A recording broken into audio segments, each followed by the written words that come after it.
What's up, trash talkers? Listen, it's impossible to fight, okay, if you don't know what you're fighting for. Does that make sense? Like, if you're in the dumps and you're struggling with mental health, things of that nature, it's going to continue tearing you down, all right? Because you're consistently trying to fight something, which is that demon, which is usually something from the past, right? Maybe that why needs to be fighting for your future. Let that be your why. Get the hell up and start fighting for your future. Stop fighting things that happened in the past. Easier said than done, right? Go seek help. It's okay not to be okay. A lot of people need to hear this. You are more of a warrior and a fighter if you stand up and say, hey, this has to stop. I need to go seek help. The stigma, everything has changed. It's okay not to be okay. Here is a firm believer in all men are created equal, but not all men live equal. That is why there's a certain select number of people in the DoD who decided to jump out of airplanes. And yes, we are better than you. 100%. Now, don't be the first triggered pansy to say, well, airborne's not relevant. You haven't jumped since World War II. Well, that's not accurate, for one. And two, it's like having a jalopy or a 68 Mustang. Well, a 68 Mustang's no longer relevant. Doesn't matter. It's still a better car than yours. So take it easy this National Airborne Day and just accept that we are better than you. So, two things for today's Honesty Cap. First thing, how do all my boys from the 101st feel knowing that the Army decided that instead of actually making you airborne, they just create a whole new division that's airborne because you just aren't cutting it? It sucks. Thing number two, for all the folks who were like, airborne, this thing is irrelevant, doesn't even matter. They're making a whole new division of just airborne people because they're relevant. Think about that. How's that feel? Does it hurt a little bit? I hope it hurts a little bit.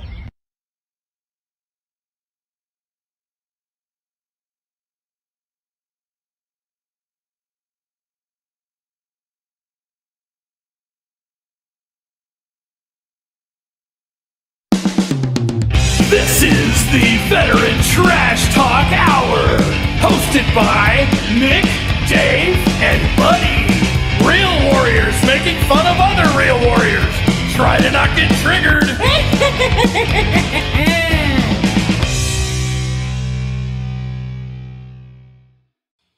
What's going on, Trash Talkers? What is up, Gruntworks Nation? Welcome to Season 2, Episode 9 of the Trash Talk Hour. Returning guests today are Michael Burke with Legends of the 75th Podcast and JC Click. And today, I don't know where Buddy's at. Click that joined. Hey, he speaks three different languages. All right, English just sucks. Yeah, so he can't pronounce the G, right? Like, but anyways, it's also which the reason why he did that it's intentional. We do this to ignite the dumpster fire every time at the beginning of the show. I have to say something wrong. We don't have to do anything to ignite it. It just ignites. I got to be in character, you know. But no, like what he's doing, JC, it's coming out of jealousy. Because he is the face man, right? He is supposed to be the best looking guy on the show. But the first time we had JC on the show, all right, we had. Well, you shouldn't have invited me and JC on if you were right. Well, we had. I mean, he's got a better jawline than you, brother. No, but we named him VTT's heartthrob. I'm a buffer, better version of Ryan Reynolds the other day by a man. Just saying. By a man.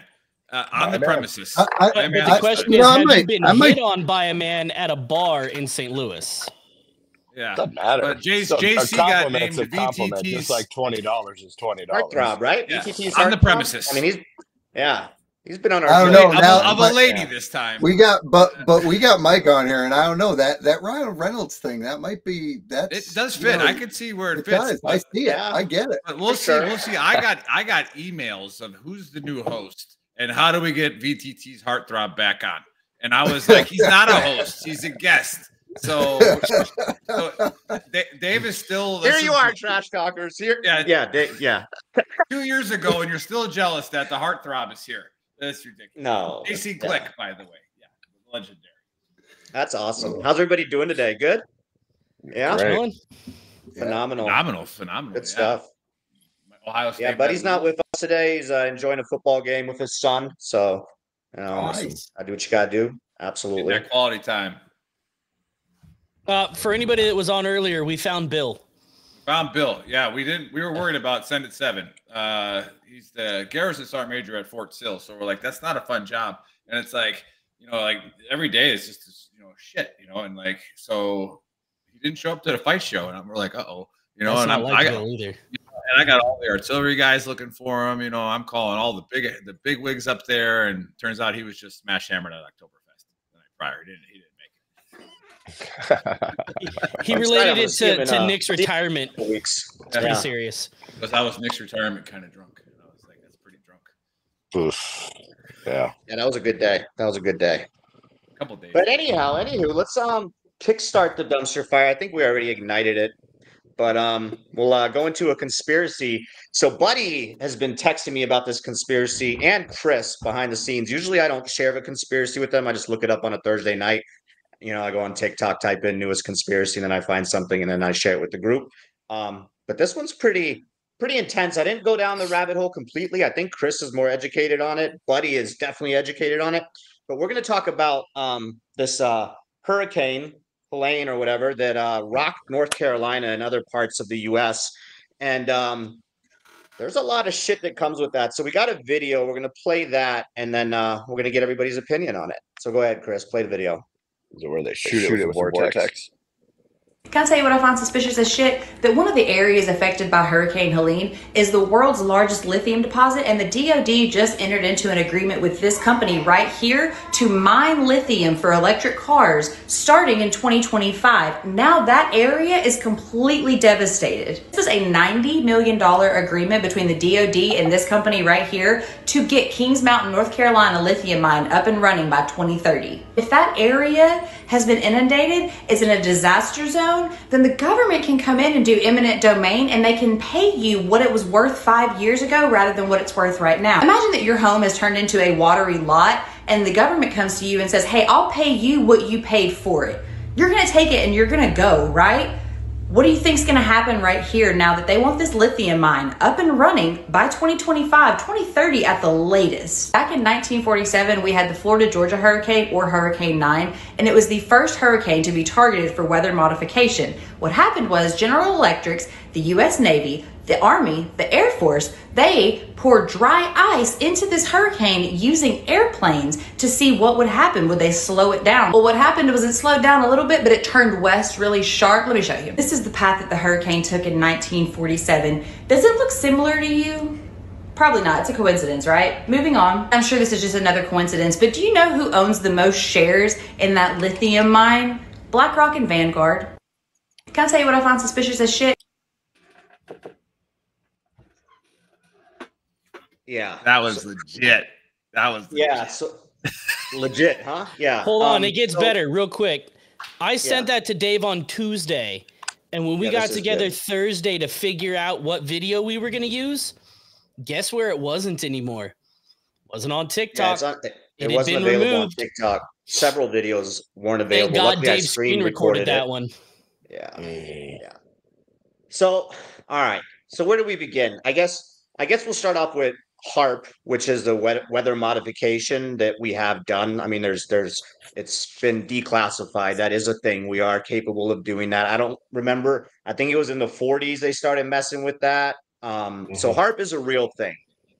BlackRock, obviously, yeah, there's probably some shiesty shit going on there. However, I don't necessarily buy the fact that we did that with this hurricane. I think the hurricane definitely just came over there and destroyed everything.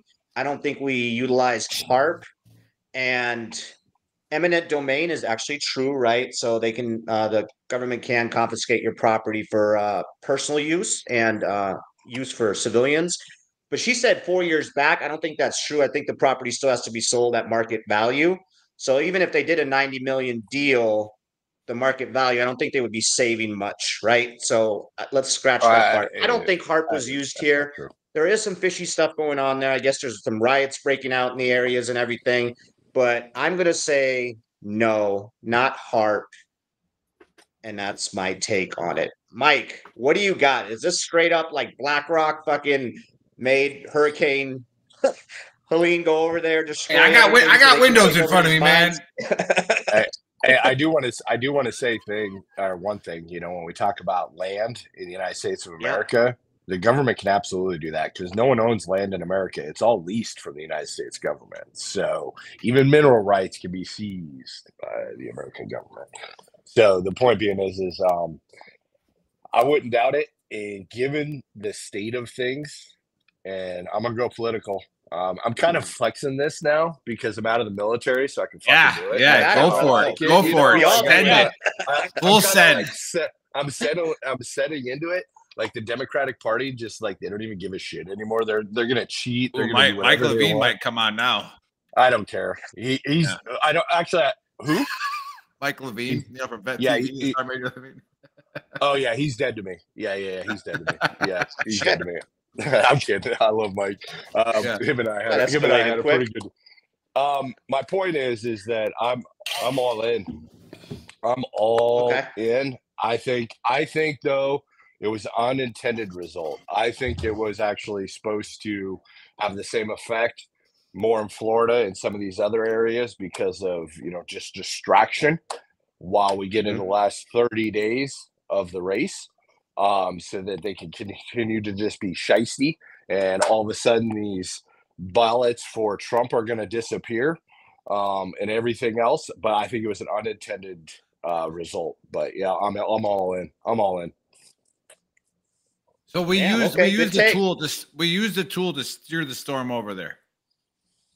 So that's what they're saying, Nick.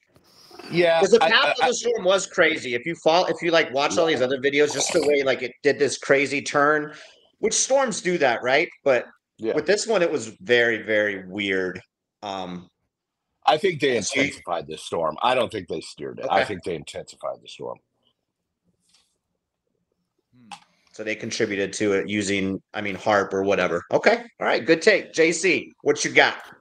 Yeah, so I'm going to go in a different direction. I'm going to say that it had nothing to do with the U.S. I'm going to say that we have, we have some adversaries, right? And we know that China has been controlling weather in their region for decades, right? They have been doing it. They bragged about it during their Olympics that they were going to be able to control the weather. And I'll tell you that if I want to influence an election in another country, I start to create disruptions right before the election, right? We're a month out. We've got a red area that's in really bad shape. We've got, now FEMA is, coming out and saying, oh, we don't really have money if another hurricane hits. Yeah, there's like fights breaking out with FEMA over there. Like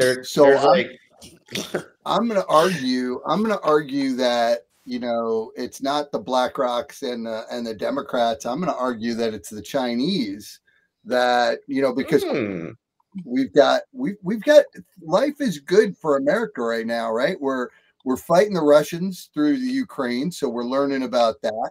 We're fighting the Iranians through Israel. We're getting good information about that. We can sit back a little fat, dumb, and happy. And the Chinese now can really spend some time influencing us. I like that. Okay, good take. Chris, what you got, brother? So there's a lot more to this, and I'm going to piggyback a little bit off of what Mike said. And he's absolutely right. They can go in and claim eminent domain. It is 5 years back. I went and looked. They can what happened 5 years ago? That was pre-COVID when everything was cheap as fuck. On top of that, all of this land is fucking destroyed now. So it's going to be even cheaper. It's like getting a can in the grocery store. You get it cheaper. Yeah, because there's no roads and everything else. Exactly. There's a section of I-40 that is closed until September of 2025 now. I-40 is one of the 3 major thoroughfares that runs coast to coast. Spell that. Thoroughfare? Yeah. Yeah, I'll do it later. No, you cannot use words you can't spell on this show. Major highway, Highway. Fuck you. But the other thing that they didn't mention in that video, besides just the lithium mine, is right underneath there in North Carolina, the affected area is the only deposit of pure quartz for all these microchips for AI. So you've got two major resources. And FEMA going in, full control over. Yeah. FEMA going in and confiscating shit. I just sent Dave another TikTok the other day that a director from FEMA just got his ass whooped because he came in there and those aren't the people that you fuck with up in the hills. And also it's mountains. Like, those aren't supposed to flood. You're supposed to be safe on mountains and all this shit happening. So that is one. Yeah. Usually that area is never really affected. I think the last time was in the 50s or whatever, where they got hit a little bit, but they're in the mountain. That was Buddy's biggest take on this whole thing. He's like, dude, the fucking mountains flooded? Like, what the fuck? That doesn't even make sense. That is massive. Yeah. So I 100% think that there is some seriously shady shit going on. And I mean, look, it happened in fucking Hawaii. You know, Nick and I were part of Task Force Lahaina getting all that set up, and we had to get contacts there because the supplies were not getting to the people like they were supposed to. On top of immediately, what were the companies out there that were automatically, hey, I'll offer you this much money for your land? Yep. Yeah, they're coming out there already trying to buy up all that land. North Carolina too. Yep. Yeah. So, all right. So you're saying not China, U.S. government. Are you saying HARP was used? I don't even think it was necessarily U.S. government. It was influenced by lobbyists, we'll say. You know, it's Are you saying private that party. HARP was used though? You're saying yeah? Okay. I like that. Yeah, because that was a crazy path that it took. It was for sure. All right, Nick. I gotta get. All right, again. So I appreciate you guys saving me to last because I bring the most amount of intelligence to the conversation, and you know I just. Well, then scoot forward so we can hear you. Okay, it's there. But I need a little more information on this. So HARP in the 40s, right? Yeah. I think it was the 40s. I could be wrong, but are we still on version that one forever? Are we on version 1 of that? Like, are we like what version of are we on? Like, what are we capable of doing? I mean, are we just if we were able to stir it, that I've read, we're capable of just like creating like hurricanes. We can actually create them, and then we have the capability to like steer them like in certain directions by like what she was partially saying by dropping like dry ice or whatever in there. But we can 100% create hurricanes. Pretty sure we're past the dry ice stage from the 40s. Yeah. So I'm going to need a little bit more on that. So I mean, I'm going to go wishy-washy, probably 30% chance, but no, not really. And then I'm going to start with Mike, and I think he's close. The Democrat Party is right now in shambles. However, they're well organized. All right. And don't take that away from them. They have a lot of power. And I think Ben Carson said it the best, getting political on it, is they said, can Kamala win? And he goes, yeah. He's like, and I think Ben Carson was one of the smartest people ever run for president.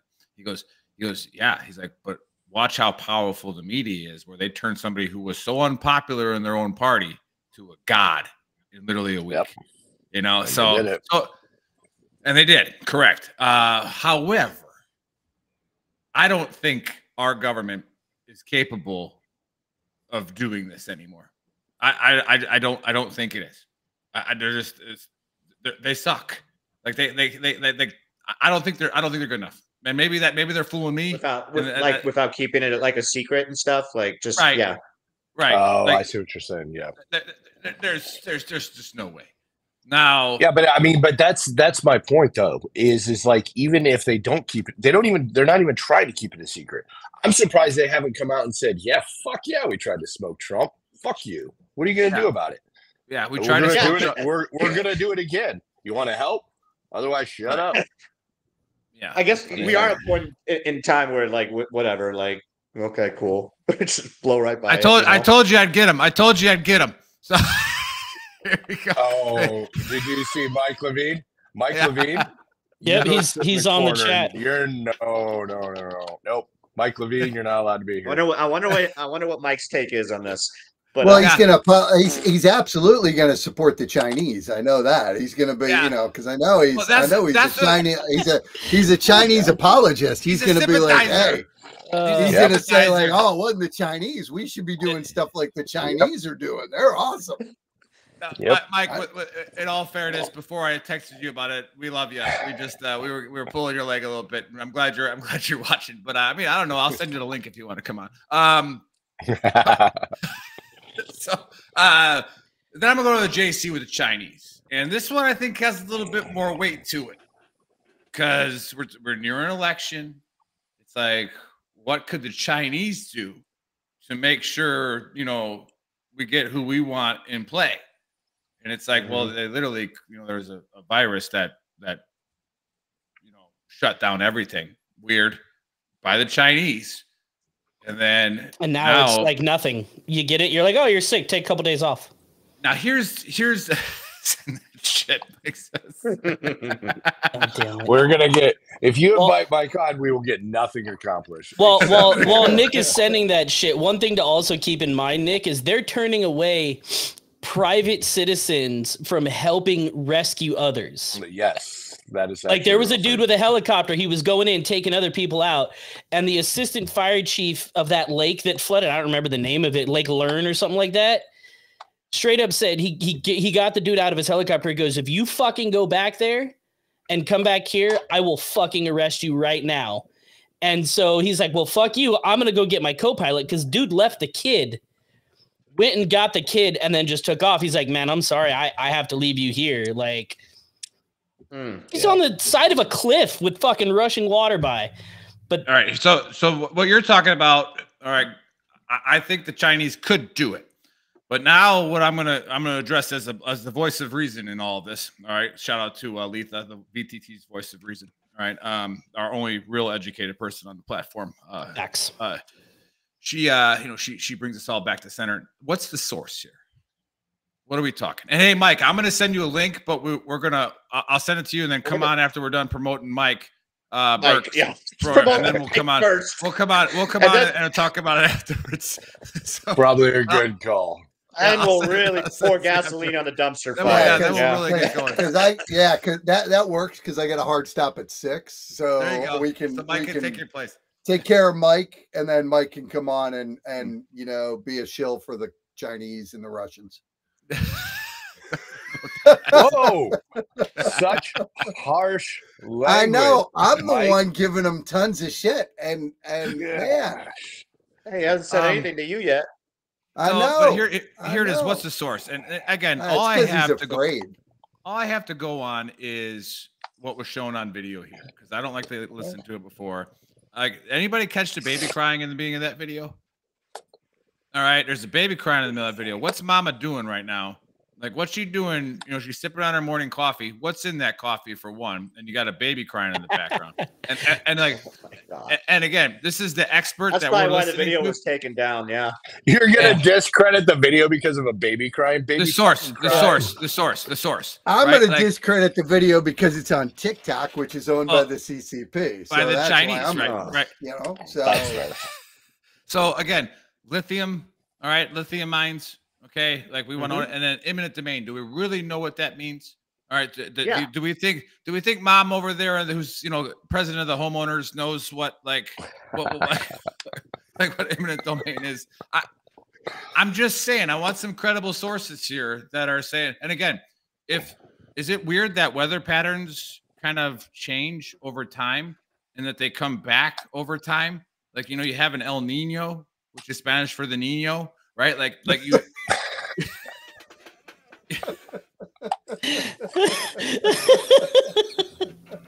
Just for you guys. Nick lived in El Paso. He speaks fluent Spanish. I lived in El Paso for 5 years. Just saying. But is it not weird that the pattern changes and it kind of reverts back? I mean, Brody talked about it. For sure. Brody went to go surf in a 100-year-old storm. Like, it's absolutely true. Like, it comes back. It's a Point Break reference, right? Like, you get. Like he's going back to us. There's weather patterns. So if she's like, well, back in the 50s, this last time the storm did that. Are you saying that the Earth couldn't be on a cycle? where like it's just that was the weather pattern of that storm. So I'm going to say it was documented by the government that they threw that in there. Documented by the government. That's okay. Yeah, so that goes back to point one. Our government doesn't. No, they're not documented. You believe in HARP though, right, Nick? You think HARP is a thing, right? I mean, it's declassified. I think it was a study. Okay. Yeah, I think it was a study, but or is that Harpo? I don't know, but we'll I think he was a comedian. So it's all just a coincidence, like the $90 million deal that was made like a couple days prior. That's all just a coincidence, and then the storm devastated the entire area. Does BlackRock? That's what I'm saying. Really when BlackRock's involved, but but do they really need to do that to make a couple of bucks on land? Well, they're not going to. I mean, this is going to be an ongoing thing. Like that's a mass supplier of lithium. I don't think like the initial over a couple of years, the amount that they're going to make is probably going to be astronomical. I think we're talking hundreds of millions of dollars. So lithium used to be $1.70 a pound. And they outsourced to Chile and saved Chile. I like how you did that. 50 cents a pound or something like that. And if they're able to do it here in the US, it's going to be the cheapest lithium in the world. So it's probably by a lot. Definitely a good thing to get your hands on. Yeah. I don't know. Plus the quartz, it's literally the only deposit of quartz that's pure enough to make these microchips. Or AI, and how fast is AI advancing? I mean, only AI knows, right? Exactly. I guess, like Mike alluded to earlier, who cares? Even if they did do it, so we could do about it. It just is what it is. But it's a good conspiracy. It's good to discuss, right? It's a good one. It's a good one. I think I'll talk about Puff Daddy today, but we'll do that next week. Yeah, we'll loop that one up later. Yeah. Yeah. JC, you can come back. Come on. I want to come back for that one. I got all sorts of theories on that one. That's serious shit. Yeah. I think by next week we'll have more information. Like there'll be more celebrities that get exposed this week. Yeah, we'll see if he's alive next week. Isn't that crazy? We can talk about it briefly. Suicide himself. Right. Yeah. Here's a conspiracy. He's not even fucking locked up. I think he might have told the feds and everything, hey, I'll tell you guys fucking everything. Get me to a safe location. Yeah. And let's go, because he didn't even escape. He didn't even leave the country when the investigations were going Leonardo on. did. Oh yeah, Leonardo's gone supposedly. There's a lot of people, but maybe he's in a safe place right now, and they're just gonna expose fucking everybody. Like Hollywood, everybody's about to. I think this is bigger than Epstein. The people that were at these parties, even if they were just bystanders, they knew what was going on. So you are going to talk. You are going to talk about it today. Yeah. No. JC brought it up, so it got me into it. I've gone down. Wait, you brought it up. I just got excited. I just got excited. I'll let it go because I got a lot on that one. Yeah, I'll do a short book of Earl today because we're already at a half hour, and if we bring the other mic on, we'll need some time. But it goes into our guest actually, and I was thinking about a conversation I had with Buddy a long time ago, and we were talking about seeking validation. And remember, all the Book of Earls come from my own trials and errors that I like to talk about, where I've made the mistakes, right? And I reflect on them, and I go, I was acting like an asshole yesterday, and this is why, and so I like to look at it that way. But I think I wrote this circa the Book of Earl. It's more in the Beatitudes of the Earl around 2018 in a cave in El Paso somewhere. I wrote this down on some rock, and it says, don't seek validation, right? Validation will come, and you might not even know it, that it's even there. And then someone's going to go hit you in the shoulder and go, man, dude really likes you. That. Those guys respected you. And it's they came all the way to see you. All you did was put a Facebook message out that I'll be here. And all of a sudden there was 10 people that showed up. Right. And it all stems back to, I think, just trying to be a good person. And I agree with JC on this. that he's on the show is like, I don't believe in servant leadership. I believe in it being a good team player. Right. But if I'm going to lead you and I'm not a good team player, right, my validation might never come. No matter how good, no matter how strong, no matter how smart I was, if I wasn't a good team player, that validation doesn't come and you're going to be seeking it. Right. So if you find yourself seeking validation, which I have before, right, you ain't going to find it.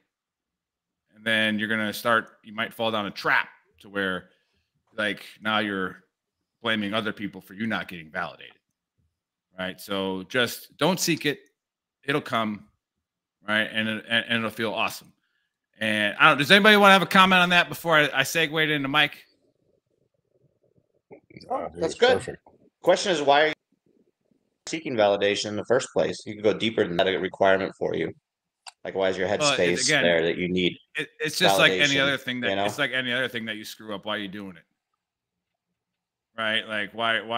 Again, we get weak, right? We get weak at points in time in our life.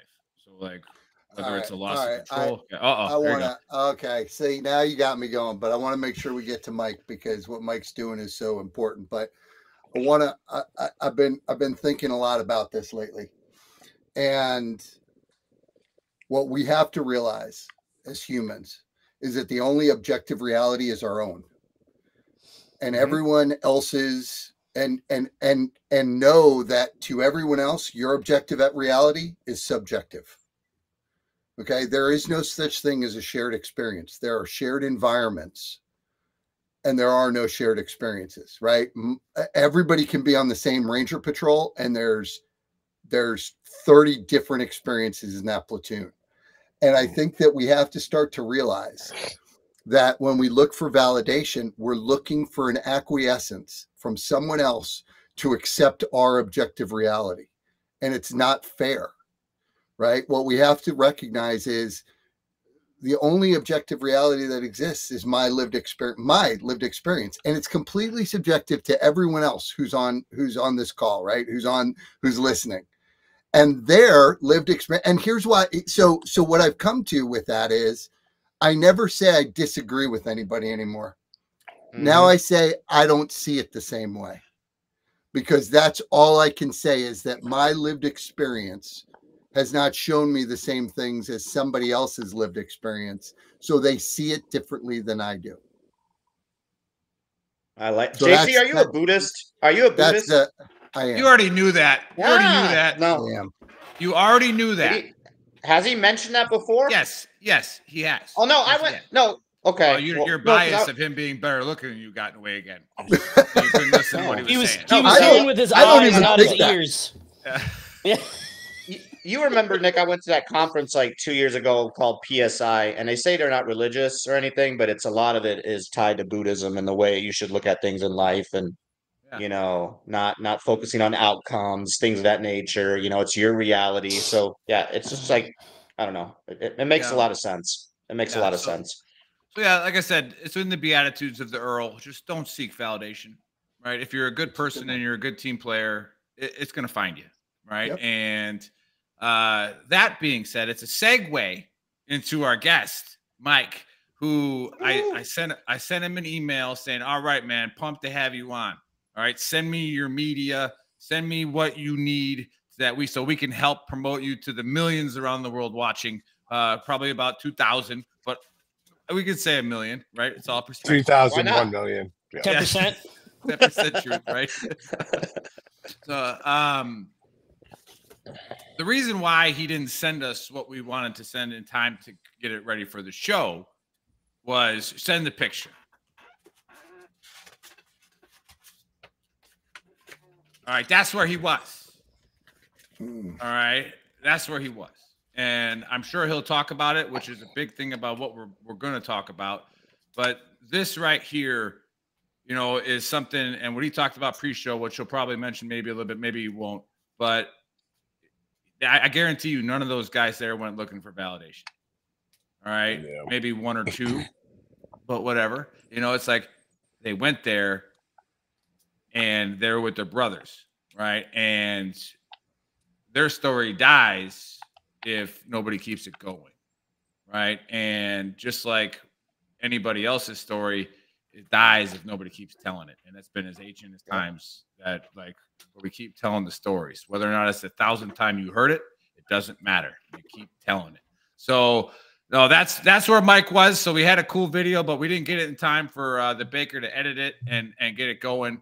But we got a returning guest, Mike, Legends of the 75th. Welcome to the Dumpster Fire. You got a lot going on. What do you got going on, and how can we help? Yeah. Well, I mean, going back to that picture, so that picture was from an aerial shot, obviously, for the Fallen Rangers ceremony, where they honored all the Rangers that had died in training and then also in combat.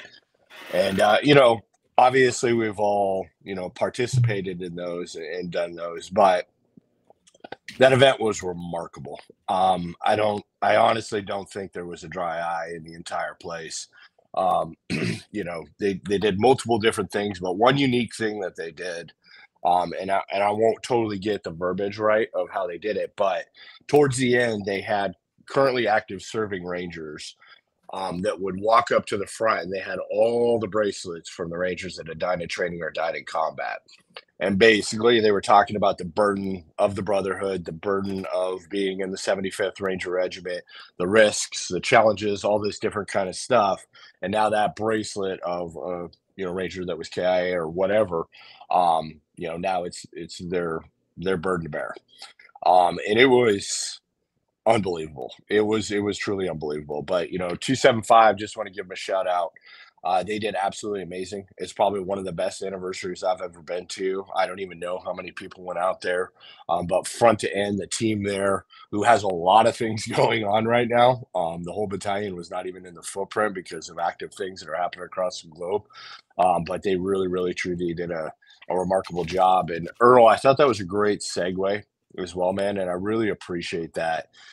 Because it does play into what we're doing with Legends of the 75th. And I'll give a little bit of backstory, of what Legends of the 75th is. And then I'll talk about, kind of the way forward is, I started another podcast a long time ago called Always in Pursuit. Every time I'd have a Ranger on, there would be, I get inundated with emails, all this different kind of stuff like, hey, you need to have this Ranger on, you have this Ranger on, and eventually it morphed into Legend of the 75th. And basically all we do is we capture, just like JC just talked about, the individual perspectives of these Ranger grades and their time within the 75th Ranger Regiment, but then also the individuals that shaped them and how the organization itself shaped them. The highs and the lows, the tough parts, but all those things that really, really resulted in who they are now today. And we had an opportunity a couple months ago, Operation Cabanatan, which is a raid that happened in the Philippines in World War II. I got invited to go on it as a PAO at first. And basically, they just want to go over, we're going to pay homage, we're going to walk the route. And the more I thought about it, and I talked to guys like JC, many mentors of mine. JC, by the way, is a mentor of mine also, not only in Legends, but, a lot of different ways. But that if we're going to do this, we got to do it right. There's only going to be 180th anniversary. And if we're going to take Rangers over there, then we got to do it. So basically what we're doing is we're taking an entire film crew, audio crew, narrator, historian, director, producer, all this stuff. And we're going to pay homage, capture the story. But then also another thing, this is Ted Kennedy. I'm going to give him 100% credit for this because this was his idea. He's an old ACO 275 first sergeant and sergeant major over in the Strucker Division. We're going to also draw parallels, meaning, hey, during this part of the mission, when they were doing X, here's because we're going to have Panama, Grenada, GWAT, Mogadishu Rangers that will be with us. Here's something that we also went through that was very similar. And here's the differences in equipment, difference in technology, all this different kind of stuff, and draw parallels in between. And the goal is to produce something on the backside. I don't know what that is quite yet. We're having a lot of conversations, but I don't want to commit to something because this is a new world that I'm living and learning. I don't know a lot about it. So every day I have a conversation that I'm like, I did not know that. Okay, that's good to know. And the goal is to keep on playing it forward, meaning the revenue that's generated.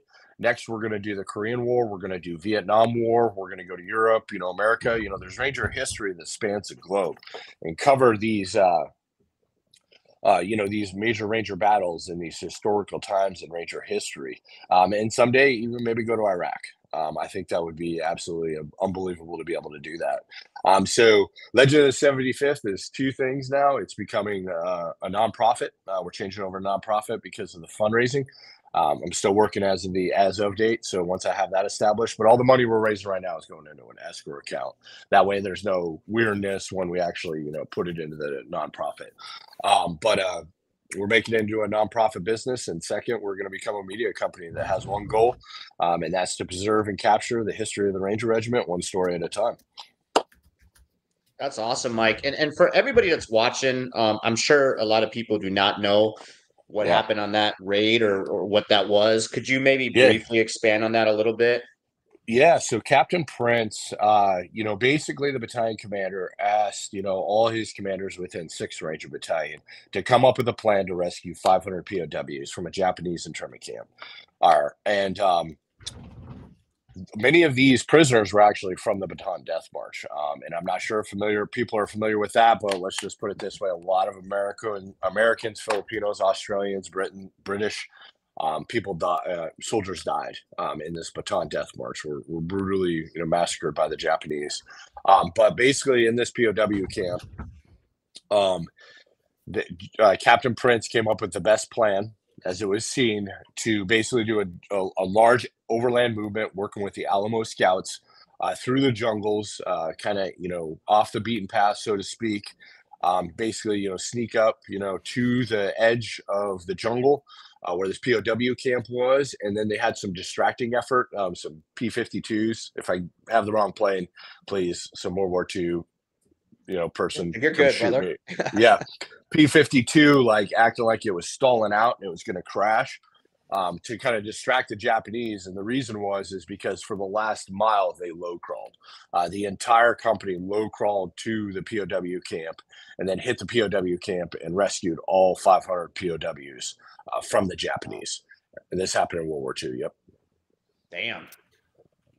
So General Allen, who was, Vice Chief of Staff, but he also commanded 3rd Ranger Battalion. His father-in-law or his great father-in-law was actually on that raid.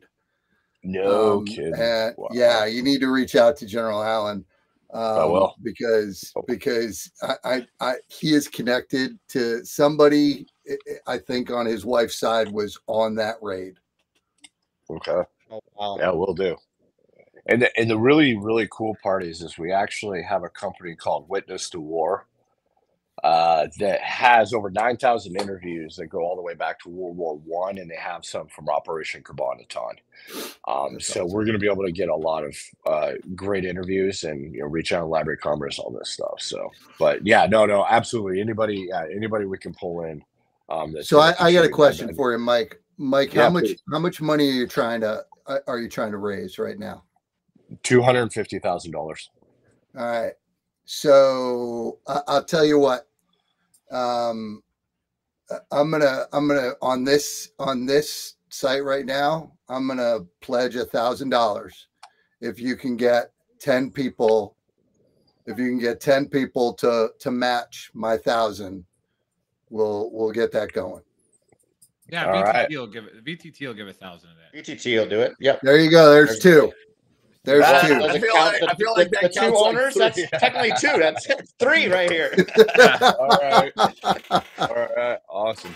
Well, yeah, it's a certain percentage. We'll count it as an entity. Then okay, 1. We need 8 more. There's some viewers. We need 8 more. Yeah. I know the guy that's messing around with Dave's mom. He can help out too. So guys watching. Guy, mom, are you watching this? They are. They're in the chat. Here's the other thing. Here's the other thing that we'll do is so I don't know that we haven't talked about it on the show, but and everybody on the show knows this, but I'm the CEO of the Commit Foundation, which is a nonprofit that helps high potential individuals transition into the next career.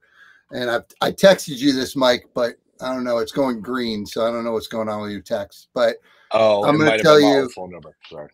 Oh yeah, so send me your new phone number. He's got you muted, JC. He's got you muted. He's too big for us. Yeah, dude. All right, so Mike's got the new number. Here's what I'm going to tell you. You are one. We're going to make you an official partner of the Commit Foundation. So you get, some visibility, and you are invited to every donor event that we have from now on. I told my mom I wouldn't cry today. Yeah, that's all right. Oh, this is why I love our show. Look at this shit that's happening right there. Fucking great. I mean, JC totally I can't even. Don't worry, I'm not going to one up you. Maybe a little on the movie side of it. But go for it.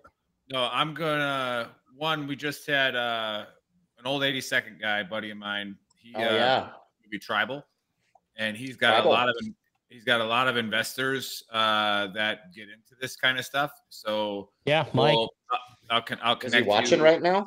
Mark is not, but I'll connect you with him. But also, I can get you. We know JC knows this. I can get you Will Staples. All right, Will Staples will help write it. Probably, it is what it is. He wrote. He's doing all kinds of stuff. Doing the 160th movie right now, Night Stalkers. So we'll get Will connected with you as well. And I'm sure. I wouldn't know how to go on that. I wouldn't know how to go on the trip, man. Yeah. Well, they're still trying to kind of iron it out. So I'm not handling the operational side. I'm just handling kind of the media side. But I do need to talk to Dan Knight. But just like Earl said, the freaking 50th was out of control. Not a lot got done.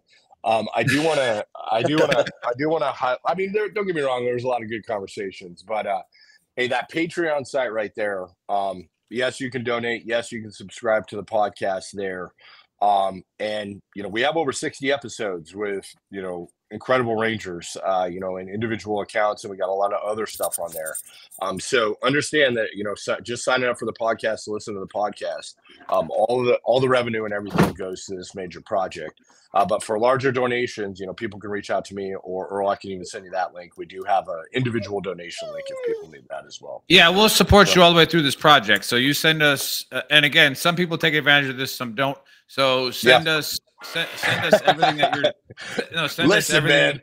Yeah, send us everything that you're doing, and we will send it to the masses. And we'll find clever ways to get it into the algorithm. A lot of times that means just paying for it, but that's not a big deal. Hashtag Diddy. That's a famous hashtag Diddy. Right. Hey, I'm definitely coming on next week. Let's do it. Those two QR codes in the bottom, and the one right above my head right here. That's what allows us to push it out to everybody. Yeah, I got you. So, yeah, that's how we pay for it. Get us any type of news, any type of cool catchphrases you come up with to help donors get involved, and then we'll send it out. Yeah. If you make a video, put a QR code on it, we'll send it out as well. And then what about as you're traveling? Give us update posts. Yeah, so we will. We definitely will. Is the Legends of the 75th is it going nonprofit, right? Yes, it is. It is going to a nonprofit. That is correct. And JC, I do really, really want to thank you, for always, your support and everything. It's truly remarkable, and you humble me all the time. I do want to add one other thing too, and this is a little bit longer of kind of a vision. I wasn't laughing at you, brother. I was laughing at the chat. Sorry. No, you're good. The hooker. Yeah, I saw that. A long-term charter for the project also. And this is, I don't know if you guys know who Jericho Dedman is. I know JC does. And there's a few other individuals that are in the space, and what I mean is making movies, making document series, former Rangers. That's another thing that we're going to try to do is create those pathways for them, help pay for school or whatever it is, because there's some really, really, really. Hey, Rodriguez Cortez, Linda, thank you very much for your subscription to Patreon.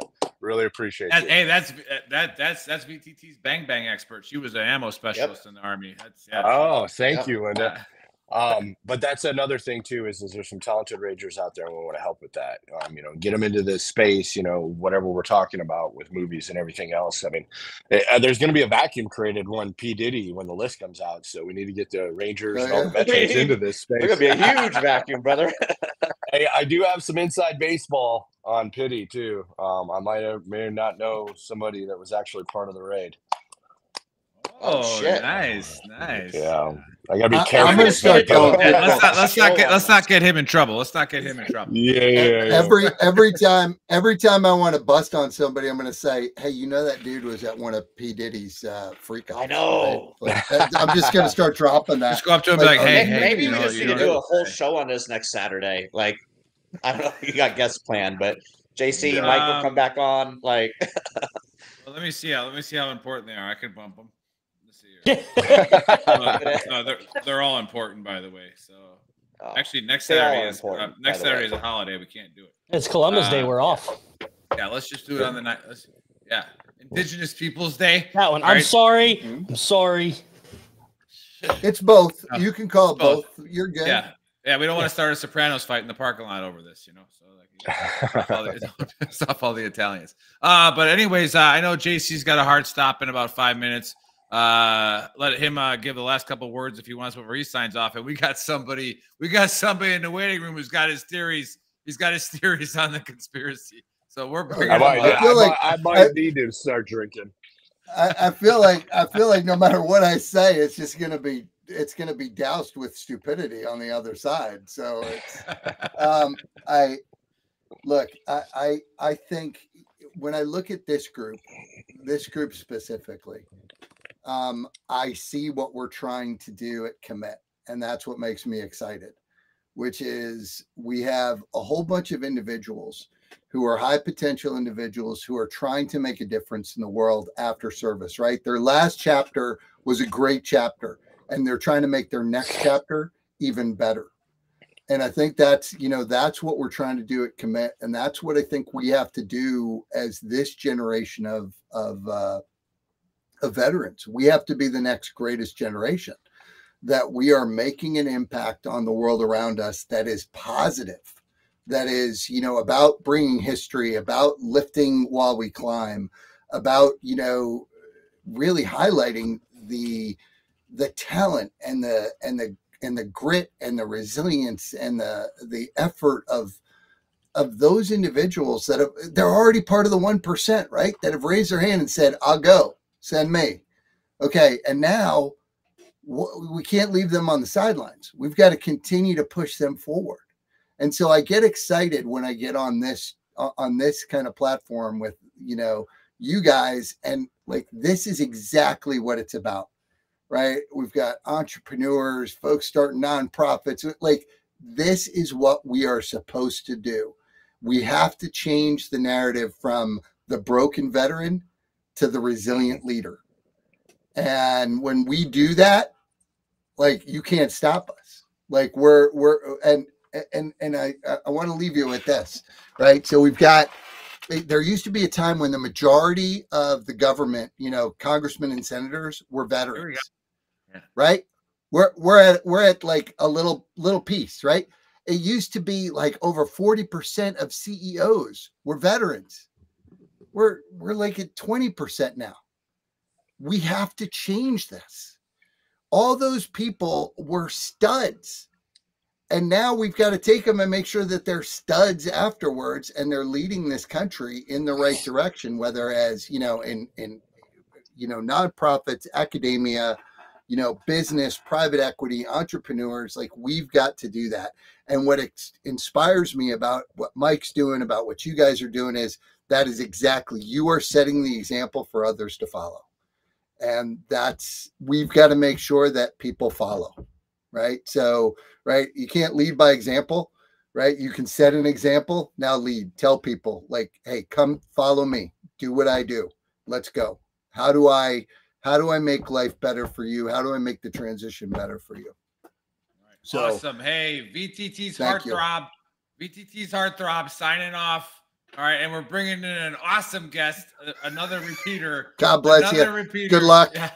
Like, Later, brother. Thank you, JC. Later, JC. All right, love you guys. I'll talk. Hey, Mike, send me a text so I know what your new number is, brother. All right. Me too, Mike. Damn it. Yeah, no, yeah. Like we just suck. We just suck. Yeah, we're nobodies. We're not in the movies. We're not in the movies. All right, I'm sorry. We'll see y'all. Thanks, guys. I appreciate y'all. Later, brother. Thank you. All right, let's bring Mike on. Is he still there? Did he hold on? All right, there he is. I am here. Hey, let me just went down. Let me just say two things. The first is the last time I was on this show, JC was on as well. That is true. That is true. That's true, isn't it? Yeah. So as I was waiting backstage, I put my glasses on so I could look smart like JC. I'll just talk smarter.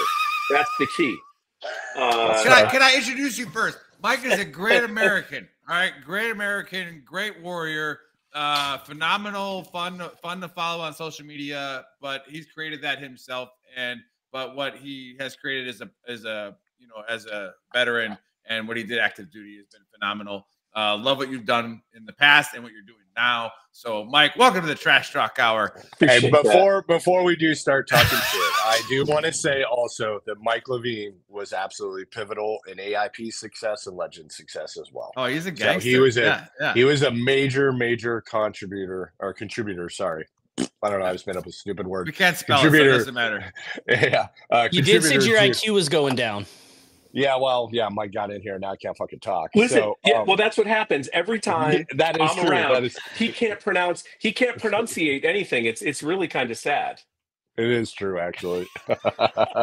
Because him and I would sit for hours on Zoom, and I'd be trying to read like taglines and intros. He'd be like, "No, what are you doing? Stop! Pronounce your words." And I'm like, it was pretty funny. I used to do like the Kung Fu Master thing and be like, "Again, do it again."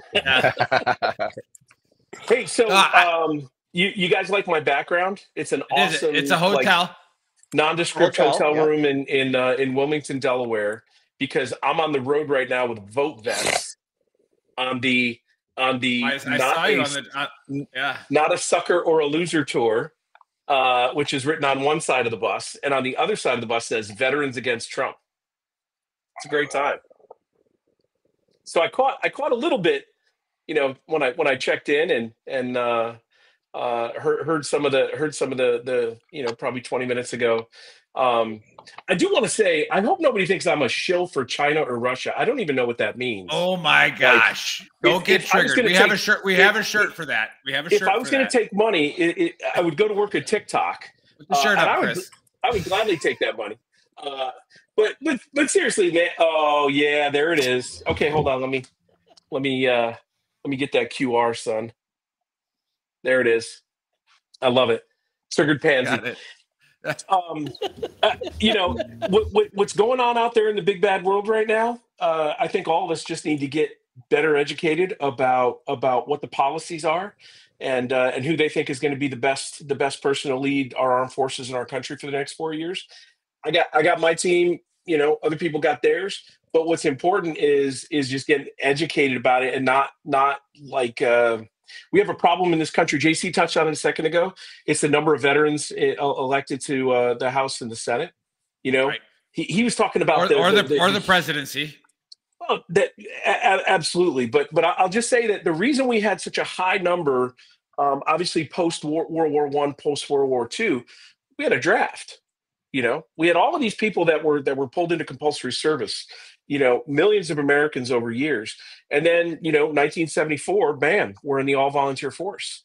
And so we've seen the number of people who have served in the armed forces drop significantly since, the drawdowns that have gone on since the Cold War ended. I mean, I don't think we're at the smallest army we've been at, post global war on terror, but it's pretty goddamn small.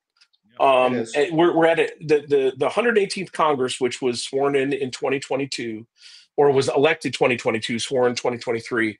18% served in one branch or another of the military, and to me it's just crazy, right? It's telling. It's telling.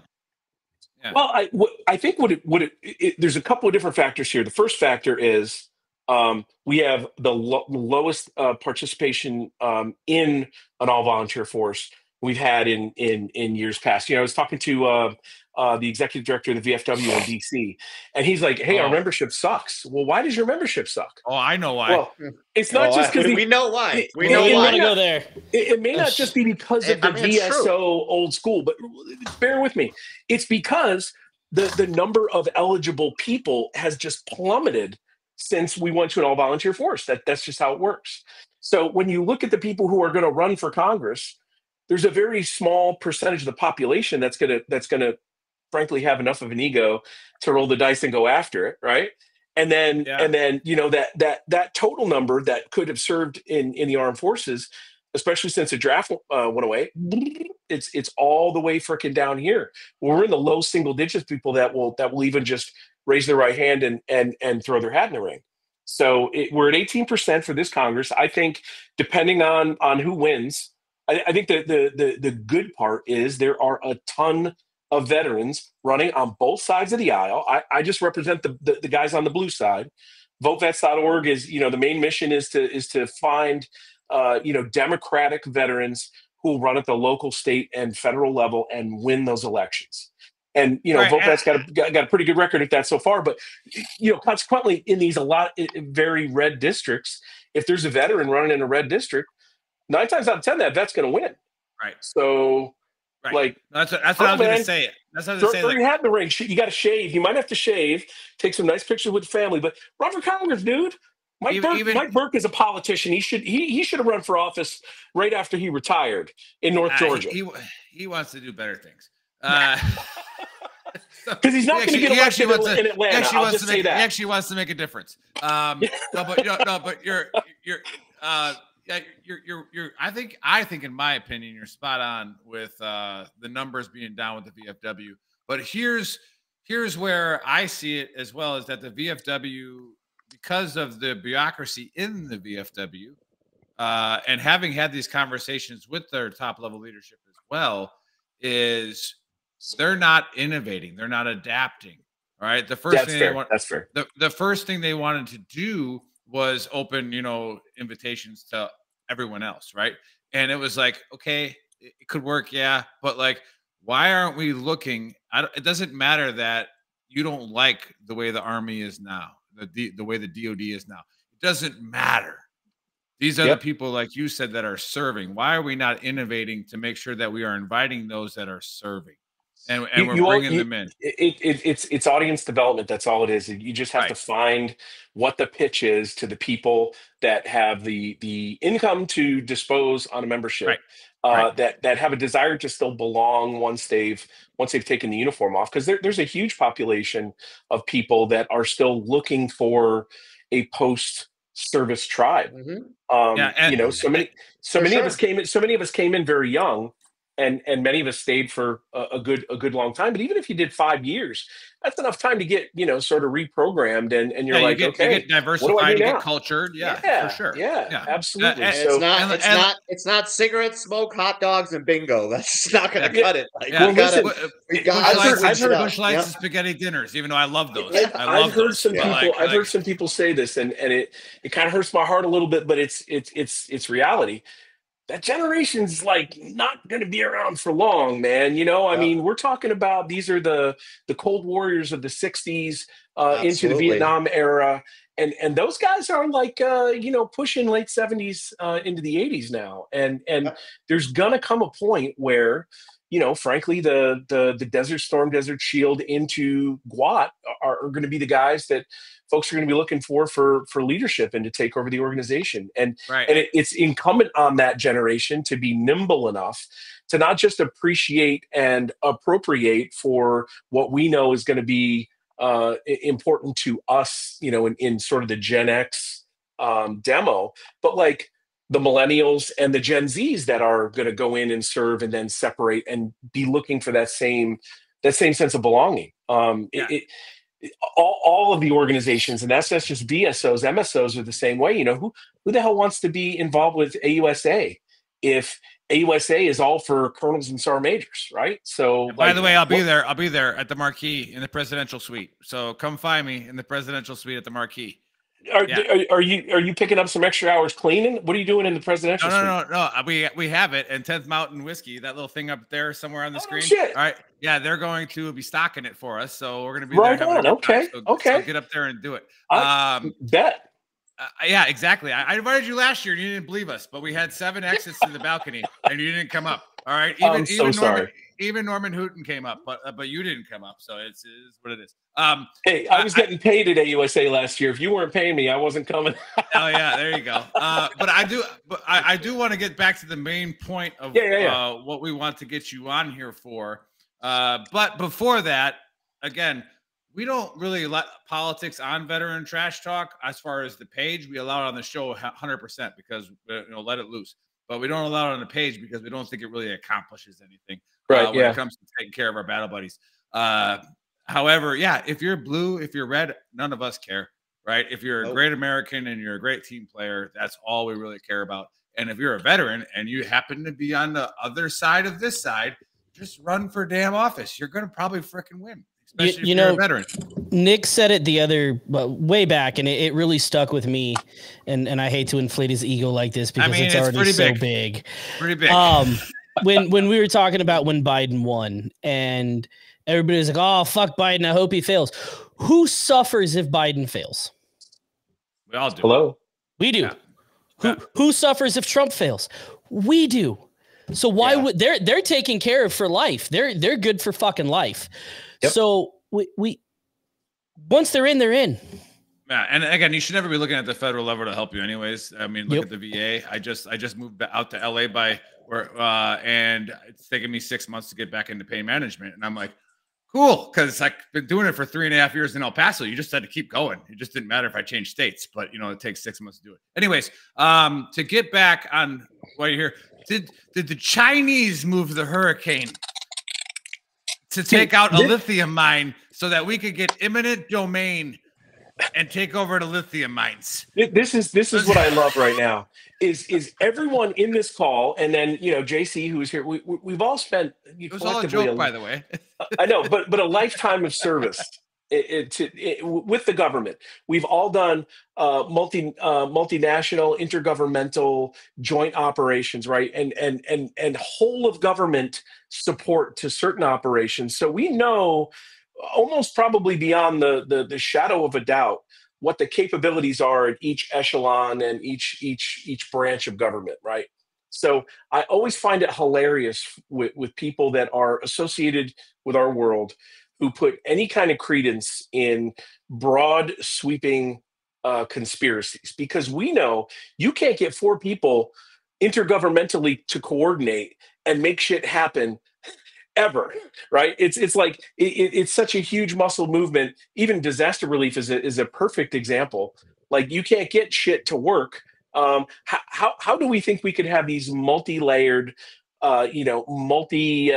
branch of government conspiracies that we have space lasers and weather hurricane movers? It's just like just we do have space lasers now. Just HARP is a real thing though. But that's technology. That's the HARP, the weather modification stuff that they started testing in the 40s. That is actually a real thing. I said I don't think they used HARP either for this event in North Carolina, but HARP is a real thing. It's a real thing, sure. In the season that every freaking year we have. Give us your thought on the conspiracy. I think it's absolute horseshit. Number one, it comes from Marjorie Taylor. All natural, exacerbated by climate change. I mean, we could do the whole "it's a hoax, it's not a hoax." But when the water gets warm, it's scientifically proven. When the water gets warm, we have weather events, and the El Nino. For whatever reason, whether it's us making the atmosphere and things warmer, whether it's God or Mother Gaia, some other non-Christian entity, I don't know, right? Moana. Somebody's making the fucking water warm, and that's causing each successive hurricane season to be more and more impactful. You guys see there's another one right on track. It looks like it's going to run dead straight over Tampa. Like whoever it is doesn't like SOCOM headquarters. That's what it is. They don't like the Air Force base. They don't like MacDill. They don't like MacDill. They're just going to run right over MacDill because the Class 6 didn't have their version of their favorite bourbon. So they're going to take it out. But there's a couple of things about the election season that connect specifically to this, right? So right now, and this goes to the whole FEMA stuff, is holy shit, there are so many people on social media putting things out there that are just complete horseshit, that are unverified, that are frankly completely fictional, that are backed up with photos that are run through Google photo search and are found to be months or years old, and then people are just taking the ball and running it downfield, and it's spreading like wildfire. And then to the point where we've got the richest man in the world and the owner of X/Twitter amplifying the bullshit with one button push or really ? And then all of a sudden 20 million people see it. Elon is either the greatest human being of all time or the Antichrist. All right, it's one of two things. There's no middle ground. It's a fine line. It's a fine line. It's a fine line. I agree with Mike Burke. But hey, listen, in this election season, especially we're 30 days out from the election. Number one, I don't care if you're red, blue, green, vote independent. You're gonna write in Mitt Romney. I don't care. Have a plan to vote.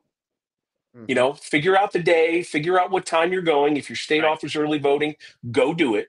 Number two, I just got 3 ballots sent to me in California. Well, one of them's for somebody dead, I'm sure, right?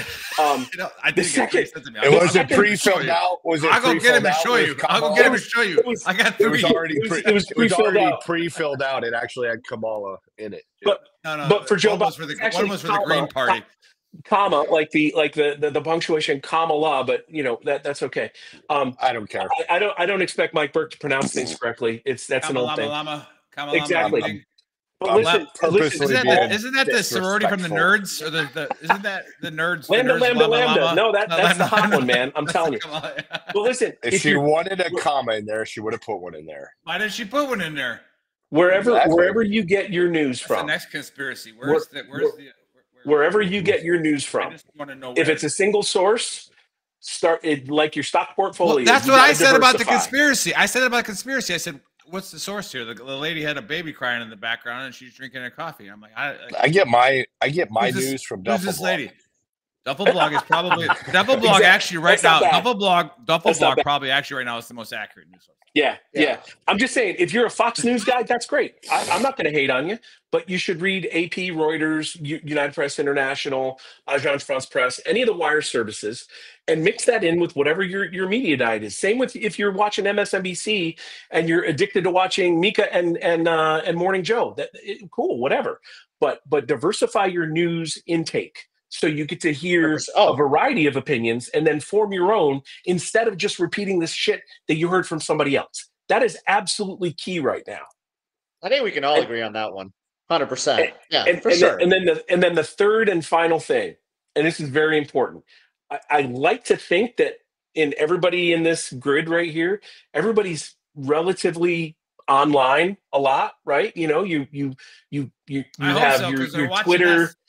Your Twitter, your Facebook, maybe your Instagram, wherever you are in the world, like MySpace. But yeah, but you follow a certain number of people, and you engage with a certain number of people, right? So the last little piece I want to leave you with, man, is come out of your silo, engage with people that are not in your comfortable information space, because we spend a whole lot of time around people like Mike Burke who snort really loud and it gets in your ears. It's insane. But you spend a lot of time online with people that are saying the shit that you want to hear and the shit that you agree with.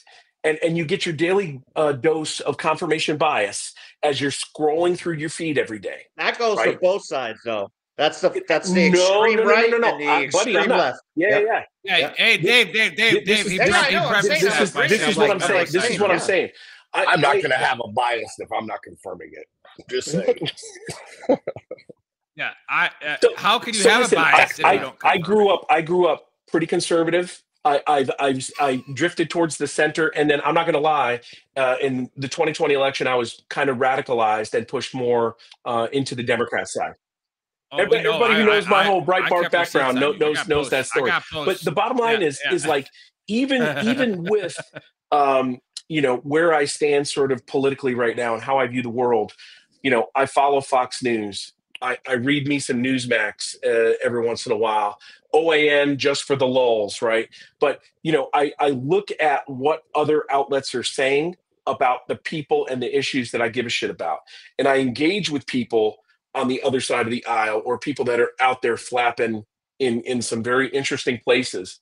And I just ask everybody to do that, because once upon a time, we used to do that, but it was in the local, right, at the corner of the bar, talking shit. It wasn't, keyboard and thumbboard warriors. Or the Constitution was signed in a bar. I'd rather do it in a bar because, and just quick story, I was in Glen Allen, Virginia as part of this tour, and we stopped, pulled our big bus with "Not a Sucker or a Loser," wrapped on the side.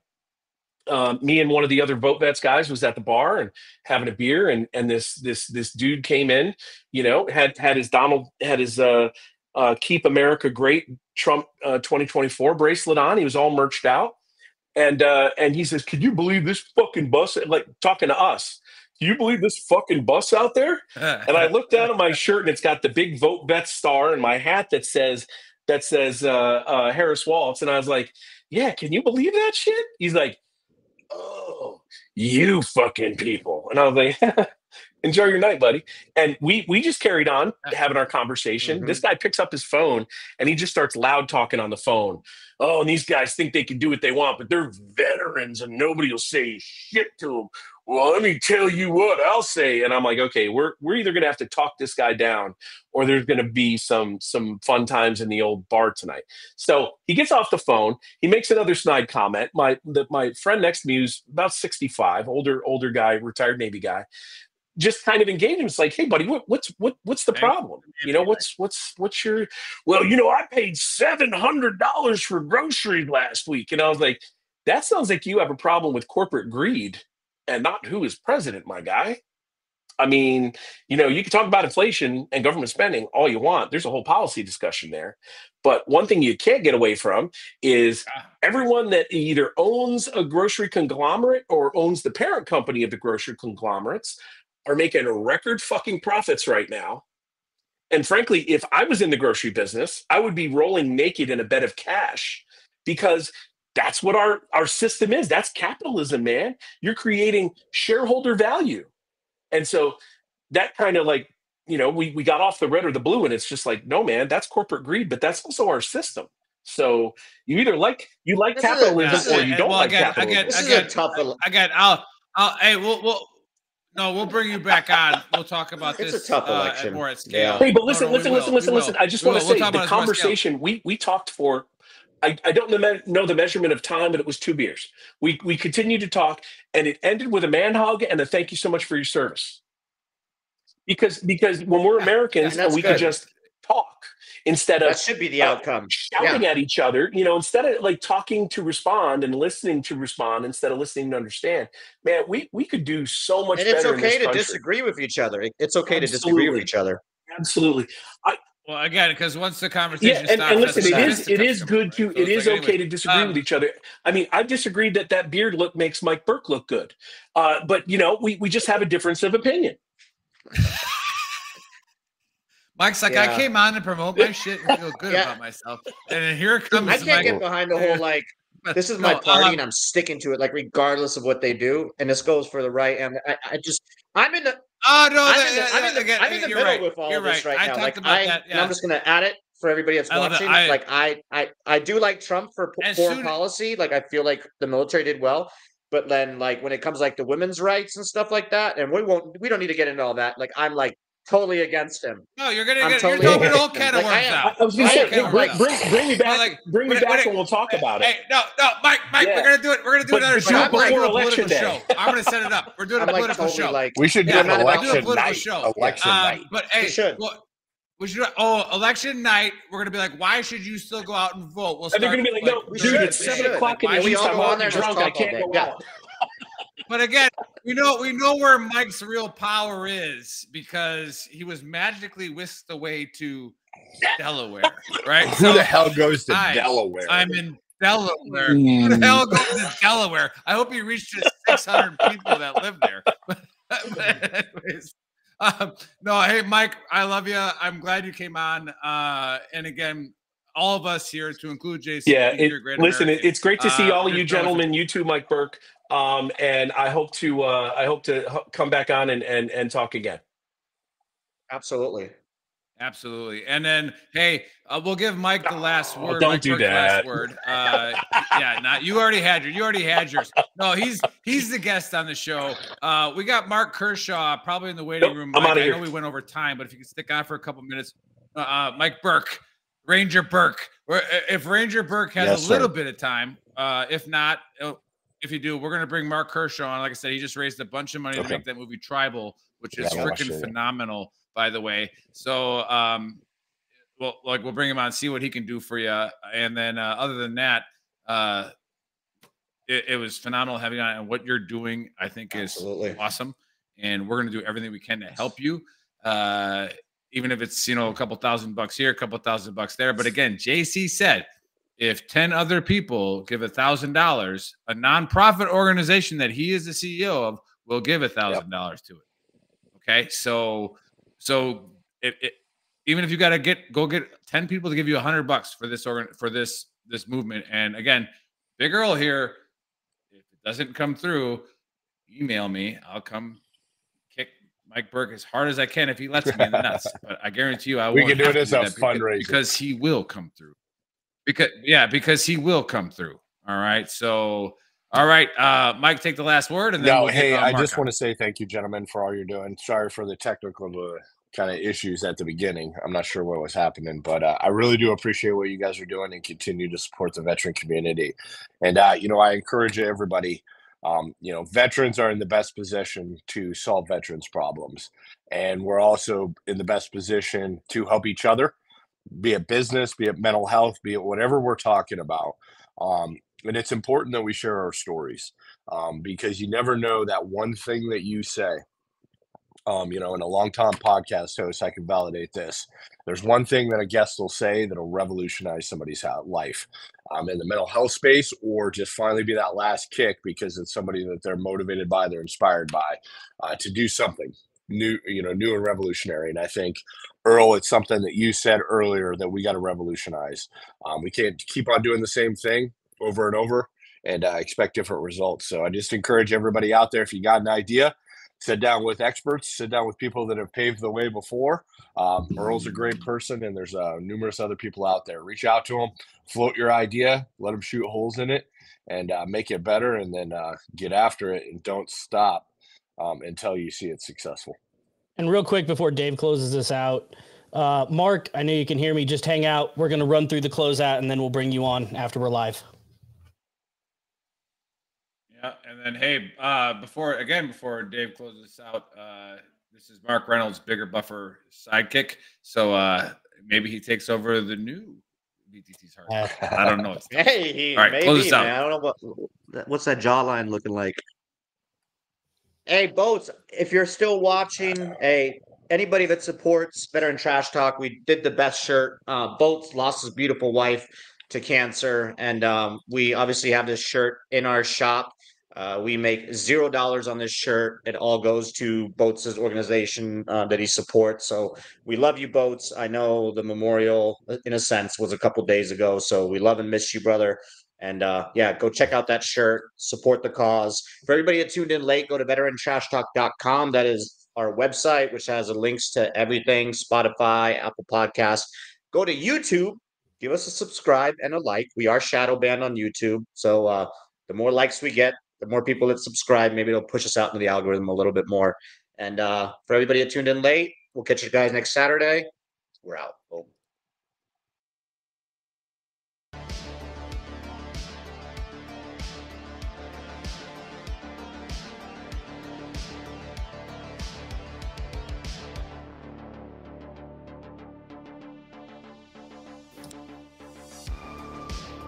What's up, Trash Talkers? What's up, Gruntworks Nation? How do you hire the right financial advisor? In this video, that's going to be somewhere up here when they put the QR code up there. Just scan it or go to our YouTube channel, all right, and you'll be able to download it. In that video, questions are asked and answered about finding the right financial advisor for you and your loved ones. What license do they hold? The crucial factor can provide you with a sense of security and confidence in your financial advisor. What is their experience? See if they have any written complaints in the disclosures. Why is it in your best interest to work with a fiduciary? This role is crucial as it ensures that your advisor working in your best interest, fostering trust and transparency in the advisor-client relationship. Understanding the advisor's process for developing your financial plan is also important. Do they conduct a thorough financial assessment, discuss your goals, and then create a personalized plan? This insight can give you a clear picture of their approach and thoroughness. Find out how to do your own research and security representatives. Illustrating their complaint record, licenses held, time in profession, and more. If you haven't been watching, we have done 2 of a 3-part series with Army veteran Ken. All right, again, go to that QR code right there. If it's not there, it was there earlier, or go to our YouTube channel, and we will give you all the financial advice that you need, also help you find the right financial advisor. Stay tuned. Check out for the events for our 3rd of the 3-part series coming up.